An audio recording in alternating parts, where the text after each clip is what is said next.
විදේශ සේවා නියුක්ති කාර්යාංශය හරහා විශේෂයෙන්ම මේ දවස්වල වැඩිපුරම ඊශ්‍රායලයට විවිධ ශේෂ්ත්‍ර සඳහා රැකියාවන් වලට යවනවා.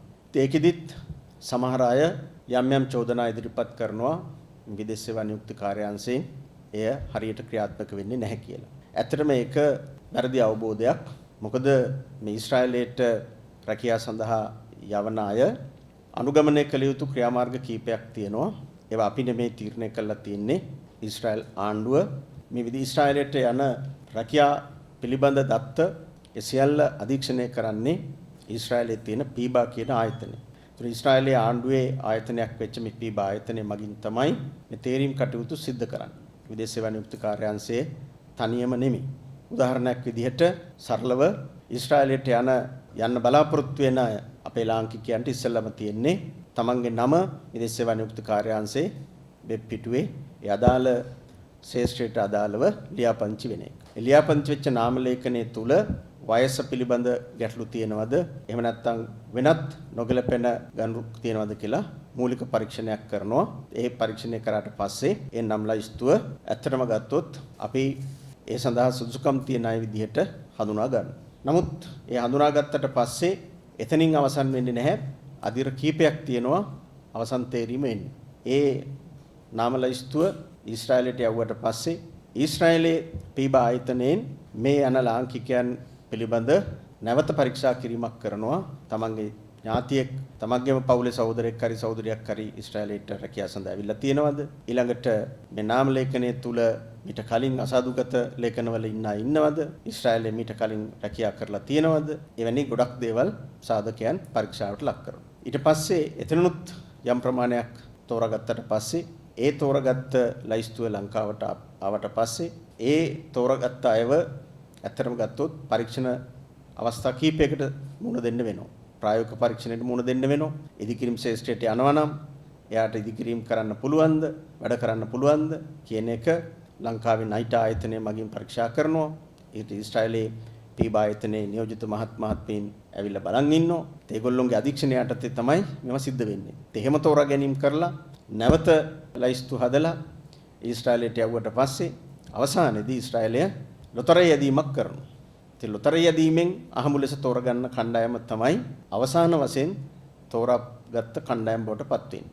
ඉතින් මේක සංකීර්ණ පරීක්ෂණ ක්‍රියාවලියක්. ඉතින් මේ පිළිබඳ හරිම අවබෝධයෙන් නැතුව සමහර ඉල්ලුම් කරුවන් මේ නම රෙජිස්ටර් කරපු ගමන් පළවෙනි කැඳවීම කරපු ගමන්ම තමන් ඒ වෙනකොට හිටපු රැකියාවලින් ඉවත් වෙලා ඉල්ලාස් වෙලා પાස්පෝර්ට් සහ අනිකුත් දේවල් හදාගෙන දැන් රට යන්න හරි කියලා හිතාගෙන ඉන්නවා. ඊට පස්සේ අර ලොතරැයියෙන් තමන්ව තේරුම් නැති වුණාම විදේශ සේවා නියුක්ති කාර්යාංශයට චෝදනා එල්ල කරනවා මෙතනින් ඒ අයව කපා හැරියා කියලා. ඒ නිසා මේක වැරදි අවබෝධයක්. අපි ඊශ්‍රායලයට යන්න බලාපොරොත්තු වෙන අපේ රටේ ලාංකිකයන් ඉතා නිහතමානීව ඉල්ලා සිටිනවා. මේක මේ විදේශ සේවා නියුක්ති කාර්යාංශයෙන් පමණක් සිද්ධ වෙන ක්‍රියාවලියක් නෙමෙයි. මේක ඉතා පැහැදිලිව ඊශ්‍රායලයේ ආණ්ඩුවේ පීබා ආයතනයේ අධීක්ෂණයෙන් තමයි මේ සියලු තෝරා ගැනීම වලට අවශ්‍ය මැදිහත් වීම කරන්නේ. ඒ තෝරා ගැනීමේ ක්‍රමවේදය අවස්ථා ගණනාවක් පහු කරන්න ඕනි. ප්‍රායෝගික පරීක්ෂණ, නාම ලේඛන පරීක්ෂණ, වයස පිළිබඳ පරීක්ෂණ ඒ සියල්ලම අවසන් කළා තමයි තෝරා ගැනීම වෙන්නේ. සමහර වෙලාවට ඒ වෙබ් පිටුවේ වසර 2ක් වගේ කාලයක් තමන්ගේ ලියාපදිංචි වෙලා බලාගෙන ඉන්නත් වෙනවා. ඒ වැනි අවස්ථාවකදී තමන් කරන රැකියාවෙන් අයින් වෙලා ඇත්තටම වැරදි විදිහට තේරුම් ගන්න එපා. දැන් ඔන්න ඔක්කොම හරි කියලා. මොකද අවසාන තේරීමත් උනාට පස්සේ තමයි ඔබ අවසන් සුදුසා බවට පත් වෙන්නේ. ඒ නිසා මේක මේ විදේශ සේවා නියුක්ති කාර්යාංශයේ වැරද්දක් නෙමෙයි. මේක ඊශ්‍රායල් ආණ්ඩුව ලංකාවේ අපිත් එක්ක අත්සන් කළා තියෙන අවබෝධතා ගිවිසුම අනුව තියෙන ක්‍රමවේදයක්. නිසා මේකත් මම රටේ විශේෂයෙන්ම ඊශ්‍රායල් යන්න බලාපොරොත්තු වෙන අයට දැනුවත් කරන්න කැමතියි. බොහෝ අවස්ථාවලදී ඒ තේරුම් නැති වුණාම සමහරලාට නිලධාරීන්ට දේශපාලන අධිකාරියට දොස් කියනවා.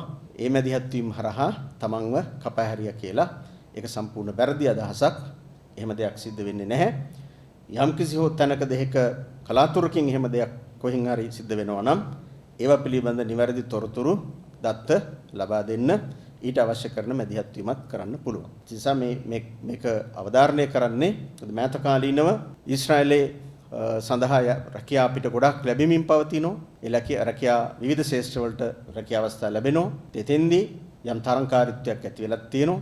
ඒ තරංකාරීත්වය තුල සමහර අයව තේරුනේ නැති වුණාම ඒක තමන්ගෙන් තියෙන සුදුසුකම් වල ප්‍රශ්නයක් මිසක් වෙන කාගේවත් ප්‍රශ්නයක් නෙමෙයි. ඒකත් හරියට තේරුම් ගමු. සමි ක්‍රමවේදය ප්‍රායෝගික පරීක්ෂණ, ඒ වගේම නාම ලේඛන පරීක්ෂණ, සෞඛ්‍ය තත්ත්වයේ පිළිබඳ පරීක්ෂණ ඒවා කොමත් තියෙනවා. එහෙ ගිහිල්ලා වැඩ කරන්න පුළුවන්ද කියන ඒවත් ප්‍රායෝගික ශාරීරික පරීක්ෂණක් තියෙනවා. ඒවත් සමත් වෙන්න ඕනේ. තප්පරයක් අඩු වුණත් කරන්න දෙයක් නැහැ. සමුක පරීක්ෂණයෙන් අසමත් වෙන්න පුළුවන්. ඒක තමයි තත්ත්වය. අපි ඇමතිවරු හරි දේශපාලන අධිකාරිය මැදිහත් වෙලා තමන්ගේ හිතවතුන්ව, යාළුවන්ව, හිතවතුන්ගේ යම් යම් ගෝලයන්ව මේවට නම් ඇතුළත් කරන්න කිසිසේත්ම මැදිහත් වෙන්නේ නැහැ. ඒ සංස්කෘතිය අපි වෙනස් කරලා තියෙනවා. ඒ නිසා අපි අලුත් සංස්කෘතියක් ඇති කරලා තියෙන්නේ විනිවිද පේන ආකාරයට මේ රැකියාව සඳහා ඔබට යන්න අවස්ථාව ලබා දෙන්න. ඒ අවස්ථාව ප්‍රයෝජනෙට ගන්න.